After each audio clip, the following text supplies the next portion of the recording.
Hello students, कैसे हैं आप सब। आई होप आप सब अच्छे होंगे। आईसीटी वर्चुअल क्लासरूम में आप सबका स्वागत है। मैं विकास। बच्चों, क्लास 11th का मैथ्स कर रहे हैं हम। चैप्टर है बाइनोमियल थ्योरम यानी द्विपद प्रमेय। तो इस चैप्टर को कंटिन्यू करना है क्या बाइनोमियल थ्योरम, ये हम डिस्कस कर चुके हैं। क्यों यूज करना है, काफी सारी चीजें हम इसके बारे में डिस्कस कर चुके हैं। तो देखिए, कोई भी आपके पास अगर a प्लस बी है, इसकी पावर n है ना। n मतलब कुछ भी हो सकता है। इसको ओपन करना है तो उसका एक आसान तरीका हम सीख रहे हैं, ये आप समझ सकते हैं। ठीक है, तो चलिए यहाँ पे क्या क्या कॉन्सेप्ट्स हमने किए थे वो देखेंगे। पास्कल्स ट्रायंगल काफी इंपॉर्टेंट है। यहाँ पे पास्कल्स ट्रायंगल क्यों इंपॉर्टेंट है वो मैं फिर से एक बार रिवाइज कर लेते हैं बच्चों आपके साथ, है ना। हो सकता है कोई चीज आप स्किप कर गए हों। तो देखिए, हमने क्या सीखा था, बेसिक से शुरू करेंगे। जैसे a प्लस बी का स्क्वायर है, क्या होता है इसका formula, A square plus 2ab plus B square, है ना। तो a प्लस बी की पावर 3 है, 4 है, n तक है। उन सबको ओपन कर पाएंगे आप भाई। फॉर्मूले तो आपने a प्लस बी का स्क्वायर, a प्लस बी का क्यूब यही सीखे होंगे। उसके आगे क्या, तो यहाँ पे कुछ ट्रिक्स, कुछ तरीके आपको बताए जा रहे हैं जिसकी मदद से आप भाई a प्लस बी की पावर n तक इसको कर सकें। अब देखिए क्या तरीके हैं। जैसे जो इसकी घात है, a प्लस बी की घात 2 है, तो हाईएस्ट पावर a की और b की कितनी होगी, 2 होगी। उसके बाद a की पावर घटती जाएगी, b की पावर बढ़ती जाएगी। नंबर ऑफ टर्म्स कितने होंगे, जो इसकी घात होगी उसमें एक जोड़ दो। मतलब अगर घात 2 है तो नंबर ऑफ टर्म्स 3 है, अगर घात 3 है नंबर ऑफ टर्म्स 4 होंगे, अगर घात 4 है नंबर ऑफ टर्म्स 5 होंगे, अगर घात n है तो number of terms n plus 1 होंगे। समझ गए। तो इस तरह से आप नंबर ऑफ टर्म्स भी बता सकते हैं। अब दिक्कत कहाँ पे आती है, जो ये कॉफिशिएंट होते हैं ये पता लगाने में दिक्कत आ सकती है। कॉफिशिएंट्स होते हैं मतलब देखिए, ए स्क्वायर है, इसका कॉफिशिएंट कितना होगा, ए बी का कॉफिशिएंट कितना होगा, बी स्क्वायर का कॉफिशिएंट कितना होगा, वो कैसे पता लगेगा। यहाँ पे तो इजी है, आपने सीख रखा है ना, फॉर्मूला पता है। अब a प्लस बी की पावर 5 है, तो उसमें कितनी टर्म्स होंगी, 6 टर्म्स होंगी। 6 के 6 टर्म्स का कोफिशिएंट क्या होगा, ये बताना थोड़ा मुश्किल हो जाता है। इसीलिए हमें इस चीज का सॉल्यूशन मिला है पास्कल्स ट्रायंगल से, पास्कल के त्रिभुज से। तो पास्कल का ट्रायंगल क्या कहता है, वो कहता है कि भाई जो पावर है, ठीक है, उसके अकॉर्डिंग इसको हम हल करेंगे। तो अगर पावर 1 है तो यहाँ पे कोफिशिएंट 1 आ जाएगा। फिर पावर 0 है तो कोफिशिएंट 1, पावर 1 है, a प्लस बी की पावर 1 हो गई तो दो टर्म्स होंगी, दोनों के कोफिशिएंट 1 1 ईच हो जाएंगे। पावर 2 है तो 3 टर्म्स होंगी, एक दोनों जो लास्ट वाली टर्म्स हैं उनका कोफिशिएंट तो 1 आएगा, लेकिन ये देखिए ऊपर वाली दो टर्म्स को ऐड करके इसका कोफिशिएंट 2 आ जाएगा, एंड सो ऑन। ये हमने टेबल बनाया था, याद आ रहा है बच्चों। तो ये आपका क्या हो गया, पास्कल्स ट्रायंगल हो गया। अब देखिए पास्कल्स ट्रायंगल को हम कब तक बनाएंगे, तो इसीलिए वही सबसे पहले आपको उसमें पावर 0 का 1 2 3 4 ऐसे कर करके आपको पूरा ट्रायंगल बनाना पड़ेगा। अगर a टू दी पावर मान लीजिए plus b to the power 9 का आपको निकालने हैं कोफिशिएंट, तो 9 तक आपको लिखना पड़ेगा, बहुत समय लगेगा। उसका भी सॉल्यूशन आया है कॉम्बिनेशन फॉर्मूला। कॉम्बिनेशन फॉर्मूला पता है सबको क्या होता है, इससे पहले हमने सीखा था। तो देखिए यहाँ पे कॉम्बिनेशन फॉर्मूला हम लगाएंगे। बस ये चीज ध्यान रखनी है कि कॉम्बिनेशन फॉर्मूला क्या होता है, एनसीआर, यही होता है ना, एनसीआर। तो यहाँ पे n क्या होगा, जो घात होगी वो तो n होगा, और जो r होगा वो 0 से लेके n तक होगा। ठीक है, तो यहाँ पे हम इस तरह से कॉम्बिनेशन फॉर्मूला लगा सकते हैं और वहां से कोफिशिएंट्स आ जाएंगे। अब इसी का यूज करके आपको निकालने थे ये कॉम्बिनेशन फॉर्मूला हो गया। देख सकते हैं आप यहाँ पे दो तीन चीजें आपको बताई गई हैं, है ना, ये आपको पता था, सिर्फ रिवाइज की गई है आपके साथ। एनसीआर को ऐसे ओपन करेंगे, एनसी 0 और एनसीएन बराबर होंगे, एंड एनसीआर और NC N minus R equal होंगे। ठीक है, ये चीज आपको यहाँ पे सिखाई गई है। उसके बाद बच्चों कुछ होमवर्क भी आपके लिए दिया गया था। देखिए a प्लस बी की पावर 3 है, तो इसको हम कॉम्बिनेशन फॉर्मूला से कोफिशिएंट कैसे लिखते हैं पता लग गया।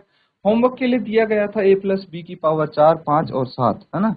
आई होप आपने इसको भी जरूर करने की कोशिश की होगी। चलिए देखते हैं कि किस किस ने किया है। सारी चीज रिकैप कर ली, रिवाइज हो गई। अब जल्दी से a प्लस बी की पावर 4, 5 और 7, इनके क्या क्या कोफिशिएंट आएंगे, क्या क्या टर्म्स आएंगी, इसको एक्सपेंड करके लिखेंगे। ठीक है, तो जल्दी से मुझे बताइए क्या आएगा यहाँ पे।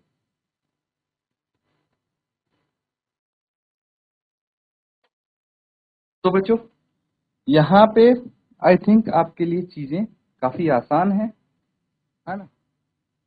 जैसे a प्लस बी की पावर अगर 4 है तो सबसे पहले हमें क्या चाहिए, 4c 0, है ना। a की पावर 4, b की पावर 0 है तो b को लिखने की जरूरत नहीं है। 4c1, फिर a की power 3 b plus 4c2, a की पावर 2 b की power 2 plus 4c3 a b की पावर 3 प्लस 4c4 b की पावर। ठीक है, अब क्या लिखा समझ में आ रहा है ना आपको। देखिए कोफिशिएंट यहां से आ जाएगा आपका, और ये एक टर्म हो जाएगी कंप्लीट। यहाँ पे क्या क्या होगा, एक तो a और b दोनों चीज होंगी, लेकिन उनकी पावर्स कैसे डिसाइड होंगी। भाई सबसे पहली टर्म में a की हाईएस्ट पावर, b की सबसे कम पावर यानी 0, है ना। तो इसको सॉल्व करेंगे अब कुछ नहीं है, बाकी सब सॉर्टेड है। बस आपको देखना है ये एनसीआर 4c0, 4c0 और 4c4 ये दोनों तो बराबर होने चाहिए, है ना, कितना 1।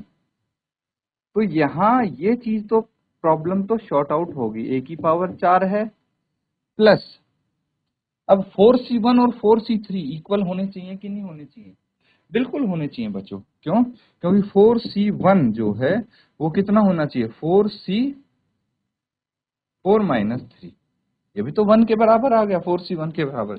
ये क्या होगा, 4 factorial by 1 factorial into 4 minus 1 का फैक्टोरियल। ये आ गया 4 इंटू 3 फैक्टोरियल बटे 3 फैक्टोरियल, दैट इज 4। यहाँ पे 4 ही आएगा बच्चों, 4a3b प्लस, ठीक है, यहाँ पे कितना आ जाएगा 4c2, ये देखना है अब हमें। बाकी चीज तो सॉर्ट आउट है। अब देखिए 4c2 यानी 4 factorial by 2 factorial into 4 minus 2 का factorial, that is 4 into 3 into 2 factorial by 2 factorial into 2 into 1। 2 factorial से 2 कट गया, इससे ये कट गया, 3 दूनी 6। तो यहाँ पे कितना आया, 6a square b square plus ये कितना आ गया 4ab क्यूब प्लस b की पावर 4, है ना आसान। इस तरह से कर सकते हैं। चलिए अब अगर हम बात करते हैं a प्लस बी की पावर 7, इसी तरह से ये लिख के दिखाइए। तो बच्चों इसका पता लगा कुछ, बिल्कुल ऐसे ही लिख देंगे हम। देखिए सबसे पहले मुझे बताइए एनसीआर में एन कितना होना चाहिए, 7, क्योंकि यहाँ पे पावर 7 है ना। आर कितना लिखेंगे आप, आर लिखेंगे 0 से लेके 7 तक। एनसीआर की चीजें शॉर्ट हो गई, है ना। बस यही चीजें आपको देखनी है। 7c0, a की पावर 7, b की पावर 0 है तो लिखो ना लिखो कोई फर्क नहीं पड़ता। 7c1, a की पावर 6 b प्लस ऐसे ही अब कंटिन्यू होता रहेगा। 7c2, a की पावर 5 b की पावर 2 प्लस 7c3, a की पावर 4 b की पावर 3। अब दूसरी चीज ध्यान देना, देखिए इन दोनों की पावर्स का जो सम है वो 7 आएगा हमेशा। जैसे a की पावर 7 है, b की 0 है, तो 7 प्लस 0 7 आ गया। इसकी पावर 6 है, इसकी पावर 1 है, 6 प्लस 1 कितनी आ गई, टोटल पावर 7 है। यहाँ पे भी 7, a और b की पावर्स का सम हमेशा इसकी घात के बराबर होगा, ये चीज हमें ध्यान रखना। देखिए यहाँ पे a की पावर 4 है, यहाँ पे b की पावर 3 है, 4 प्लस 3 7, समझ गए। इस तरह से आप वेरीफाई भी कर सकते हैं, कहीं बीच में क्वेश्चन गलत तो नहीं जा रहा आपका। उसके बाद देखिए 7c4, ए की पावर 3, बी की पावर 4 प्लस, बस लिखते रहेंगे ऐसे ही। फिर 7c5, ए की पावर 2, बी की पावर 5 प्लस 7c6, ए की पावर 1 और बी की पावर 6 प्लस 7c7, ए की पावर तो 0 हो जाएगी, बी की पावर 7 हो जाएगी। That's it. ठीक है, अब देखिए ध्यान से, यहाँ पे करना क्या है, मैं डायरेक्टली लिखूंगा अब। ठीक है, ध्यान से देखना। 7c0 और 7c7 तो 1 होगा, कुछ करने की जरूरत नहीं है यहाँ पे, ये 1 आ जाएगा। ए की पावर 7 है प्लस 7c1 कितना हो जाएगा, 7c1, तो ये 7 आ जाएगा आपके लिए। कितना आ जाएगा, 7, और ए की पावर 6, बी की पावर 1 प्लस 7c2, ये कितना आएगा, इसमें एनसीआर का फॉर्मूला लगाइए। 7c2 है तो 7 factorial by 2 factorial into 7 minus 2 factorial, यही है। इसको सॉल्व करेंगे तो 21 आ जाएगा। ये कितना आ जाएगा, 21 आ जाएगा। 21 ए की पावर 5, बी की पावर 2। ठीक है, इसको सॉल्व कर लिया। अब 7c3, इसको सॉल्व करेंगे, तो इसको सॉल्व करेंगे, ये आ जाएगा 35, ए की पावर 4, बी की पावर 3 प्लस 7c4। अब 7c4 किसके बराबर है, 7c3 के बराबर ही होगा, है ना। तो आपको पता है NCR is equal to NCN minus R, तो यहाँ पे भी वैल्यू 35 ही आएगी। ए की पावर 4, बी की पावर, ए की पावर 3, बी की पावर 4 है। अब देखिए ध्यान से, अब आपको आगे ये एनसीआर वाले भी सॉल्व करने की जरूरत नहीं है ना। क्यों, क्योंकि NCR is equal to NCN minus R, वो चीज अप्लाई होने लग गई है। अब यहां तक कर लिया था हमने, उसके बाद ये देखिए 7c5 किसके बराबर होगा, ये हो जाएगा बच्चों 7c2 के बराबर। कितना आया था, 21, है ना। 21 ए स्क्वायर बी की पावर 5 प्लस ये किसके बराबर, 7c1 के बराबर, यानी 7 ए बी की पावर 6 प्लस 1 बी की पावर 7। दैट्स इट, ये आंसर हो जाएगा। नोट डाउन कर लीजिए।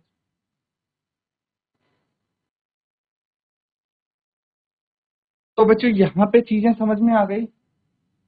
अब देखिए हम इसको जनरलाइज करने की कोशिश करते हैं। ठीक है, बायनोमियल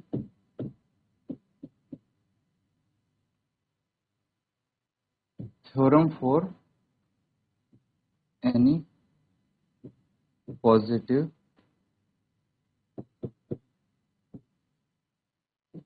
इंटीजर n, किसी भी पॉजिटिव इंटीजर n के लिए बाइनोमियल थ्योरम हम यहाँ पे लिखने की कोशिश करेंगे। यानी द्विपद प्रमेय किसी धन पूर्णांक n के लिए। ठीक है, किसी धन पूर्णांक n के लिए द्विपद प्रमेय हमें। तो फिलहाल अभी तक हमने क्या किया था, a प्लस बी की पावर 1, a प्लस बी की पावर 2, a प्लस बी की पावर 3, ये कर रहे थे, है ना। तो अगर जनरलाइज कर देते इसको, a प्लस बी की पावर n, ठीक है, कोई भी पॉजिटिव इंटीजर n है, इसके लिए कर रहे हैं, तो क्या आ जाएगा। सबसे पहले क्या लिखते थे, ध्यान से समझना। सबसे पहले हम क्या लिखते थे, देखिए NCR ये होता है हमारे पास, है ना। NCR जो R होता है, N तो यहाँ पे आ गया पहले से ही, R जो होता है वो 0 से लेके N तक जाता है, हमें पता है। ठीक है, तो मैंने NC0 लिखा सबसे पहले। उसके बाद A आता है हमारे पास। A की पावर क्या होनी चाहिए, जो ये पावर होती है, हाईएस्ट पावर A की। तो B की पावर 0 होगी। ठीक है, B को अभी लिखने की जरूरत नहीं है। फिर NC1, है ना। अगले स्टेप में आर 0 से लेके एन तक जाएगा तो 0 1 2 3 4 ऐसे लिखेंगे आर की जगह, तो ये 1 आ गया। ए की पावर क्या हो जाएगी, ये कम होती जाएगी, है ना, एक एक से घटती जाएगी, और बी की पावर बढ़ती जाएगी, 0 के बाद अब 1 आ जाएगा। Similarly N C two, A की power N minus two, B की power 2 plus N C three, A की power N minus three, B की पावर 3। समझ में आ रहा ना कैसे लिख रहे हैं हम। उसके बाद ये चलता जाएगा, है ना, ऐसे ही कंटिन्यू होता रहेगा। अब कुछ लास्ट की चीजें लिख देते हैं हम। हमारे पास है ये n है, n C N minus two, ठीक है, N C N minus two, A की पावर कितनी हो जाएगी 2 और बी की पावर हो जाएगी N minus two, plus N C N minus one, एक की पावर 1 और बी की पावर एन माइनस वन। फिर हम लिखेंगे एन सी एन, ए की पावर तो 0 हो गई और बी की पावर एन हो गई यहाँ पे, है ना। तो ये आ जाएगा क्या, बाइनोमियल थ्योरम किसी पॉजिटिव इंटीजर n के लिए। समझ में आ रहा है। अब देखिए इसका अगर हम फॉर्मूला लिखने की कोशिश करें तो किस प्रकार से लिख सकते हैं बच्चों, ध्यान देंगे। a प्लस बी है, ठीक है, a प्लस बी है, इसकी पावर n है, तो हम बोल सकते हैं कि भाई जो हमारे पास k है वो 0 से लेके n तक होगा, ठीक है, k 0 से लेके n तक होगा, NCR है, NCR नहीं NCK लिखेंगे हम यहाँ पे, क्या लिखेंगे, NCK। तो k 0 से लेके n तक यहाँ पे आता जाएगा। फिर लिखेंगे a की पावर क्या हो जाएगी n माइनस k और b की पावर k, ठीक है। ये इस फॉर्मूले को हमने यहाँ पे जनरलाइज कर दिया। क्या किया है, यहां से मैं ये चीज बना सकता हूं कैसे, देखिए NC0, क्योंकि k सबसे पहले 0 आया है, फिर a की पावर क्या है n माइनस के, यानी n माइनस 0 कितना होगा n, फिर b क्या है k है, k यहाँ पे 0 है तो b की पावर 0 1 आ गया। सेकंड स्टेप देखिए NC1, तो k की जगह यहाँ पे 1 आ जाएगा, फिर a की power n minus one, n minus k है, k यहाँ पे 1 है तो n माइनस वन आ जाएगा, फिर b की पावर k की जगह 1 आ जाएगा। तो बस यहाँ पे ये चीज ध्यान रखना, k की पावर 0 से 1 तक है, मतलब 0 1 2 3 4 एंड ये n तक हो जाएगी, है ना। ये इसमें पुट करते जाएंगे तो यहाँ पे आप पहुंच जाएंगे।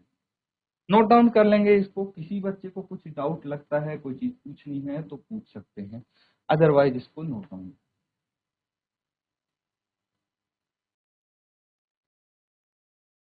तो बच्चों ये चीज समझ में आ गई है, तो एक क्वेश्चन करने के लिए आप रेडी हैं, क्वेश्चन करेंगे। एक्सपेंड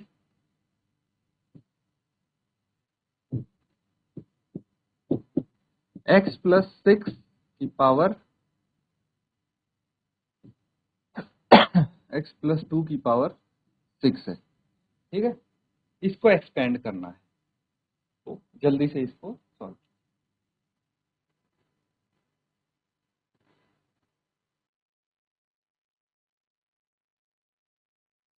तो बच्चों इसको सॉल्व कर लेते हैं। देखिए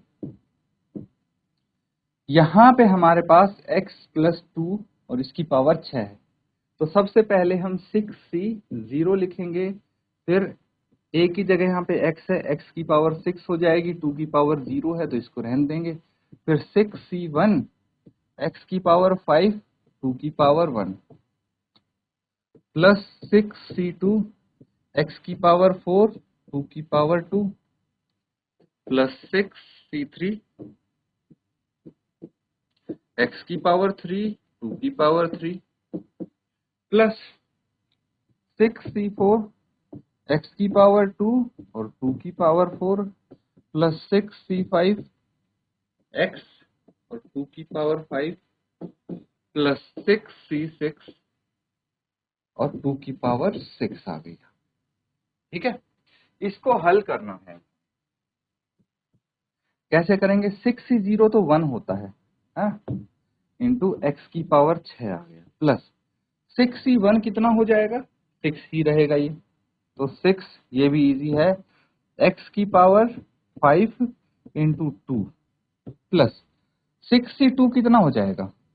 ये 6c2, ये कितना होगा? देखिए 6 फैक्टोरियल है बटे 2 फैक्टोरियल इंटू 4 फैक्टोरियल, यही आएगा। तो 6 इंटू 5 इंटू 4 फैक्टोरियल बटे 2 इंटू 1 इंटू 4 का फैक्टोरियल, ये कट गया आपस में, 2 तिया 6, 5 तिया 15 आ गया। कितना आ गया? 15, x की पावर 4 और 2 की पावर 2 मतलब 4 आ जाएगा। ठीक है, ऐसे करते जाएंगे आप, फिर क्या आ जाएगा? हमने किया 1 2 3 3 टर्म्स तक सॉल्व कर लिया है। उसके बाद है 6c3 मतलब 20, x की पावर 3 और 2 की पावर 8 प्लस, ठीक है, मैंने ये 6c3 को डायरेक्टली सॉल्व करके लिख दिया। अब 6c4 किसके बराबर होगा? 6c2 के बराबर होगा, जो कि 15 आया था। 15 लिख लेंगे, फिर x का स्क्वायर और 2 की पावर कितनी आ जाएगी? 4 है, मतलब 16 हो गया, प्लस 6c5 किसके बराबर आ जाएगा? 6 के बराबर, है ना, 6c1 के इक्वल होगा ये, इंटू x इंटू 2 की पावर 5 यानी 32 प्लस 6 1 आ गया इंटू 2 की पावर 6 यानी 64। ठीक है, अब क्या करना है? आगे सॉल्व करने की बारी है। x की पावर 6 यहाँ पे आ गया, 6 दूनी 12, x की 5 प्लस 15 चौकी 60, x की पावर 4 प्लस 20 इंटू 8 160, x की पावर 3 प्लस 15 इंटू 16 कितना आ गया? 240, x की power 2 plus 6 into 32 192, x plus 64। That's it. कुछ ऐड हो रहा है इसमें से? नहीं हो रहा है ना। तो ये आपका आंसर हो गया। इस तरह से एक्सपेंड कर देंगे बच्चों।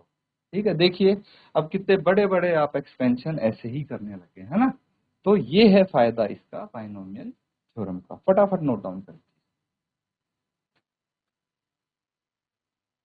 तो बच्चों आज हमने देखिए काफी सारे कॉन्सेप्ट्स किए हैं, क्वेश्चन भी हमने किया है इसके आधार पे। तो अच्छे से प्रैक्टिस जरूर करें घर पे। इसी के साथ आज का सेशन यहाँ पे एंड करेंगे। Thank you and have a nice day.